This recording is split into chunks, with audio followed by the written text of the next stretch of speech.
Jamah-ah will table a no-confidence motion against Joburg Council Speaker Vasco da Gama. The party accuses him of not safeguarding the independence of the council and also interfering with council business. Govan Whittles is following developments and joins us now. Very good morning, Govan. Govan, good to see you. What is this motion all about? Well, Jamah is part of the minority opposition coalition, and they're attempting to unseat the Speaker of the Johannesburg Council, Vasco da Gama, member of the Democratic Alliance. And this is part of the opposition in this council's attempt to take back control of the city of Johannesburg. But what's at the heart of this? Let's speak to Jamah-ah Councillor Thapelo Ahmad now. Thank you so much, Councillor. So what is this motion based on? Thank you so much. Greetings to the viewers at home as well. The motion is based on the Speaker failing to hold the decorum of Council. He has taken away the independence of Council.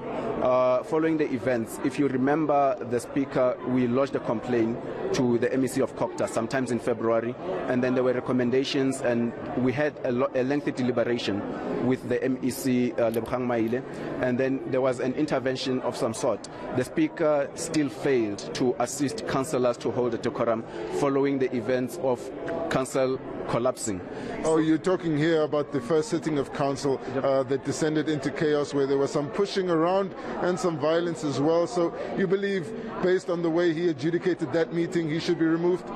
100%. It's true council that collapsed, and then we've seen that even our views as the opposition, not only the minorities but the opposition in council, we've been suppressed. So after those events, you'd remember vividly that councillors walked into council with shackles to demonstrate that we are not happy, our views are being shackled, and we represent the constituency.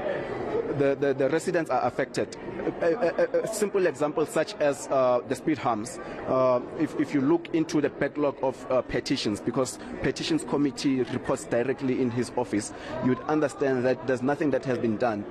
Those are basic things. So the Speaker has also, when I say he has taken the independence of council, I'm making reference to him allowing his political principal to enter the council proceedings and give him instructions on how to run the council or how to run with council.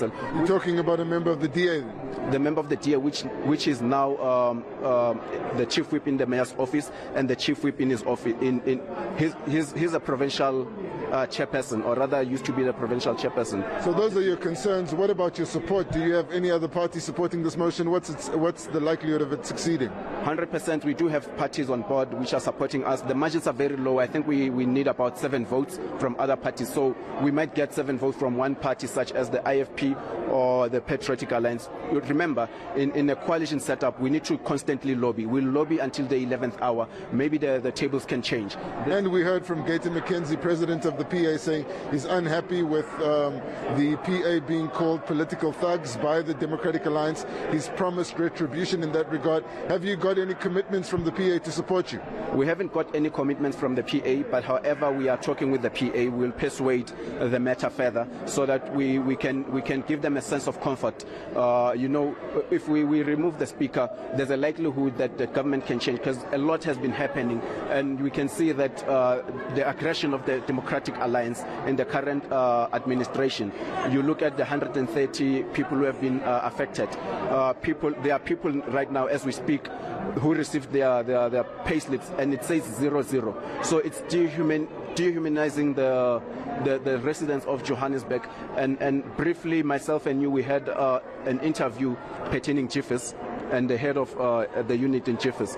So there's a report that is currently sitting in his office right now, and the lawyers has recommended him to share with the complainant, which is us, Jamah-ah as a party.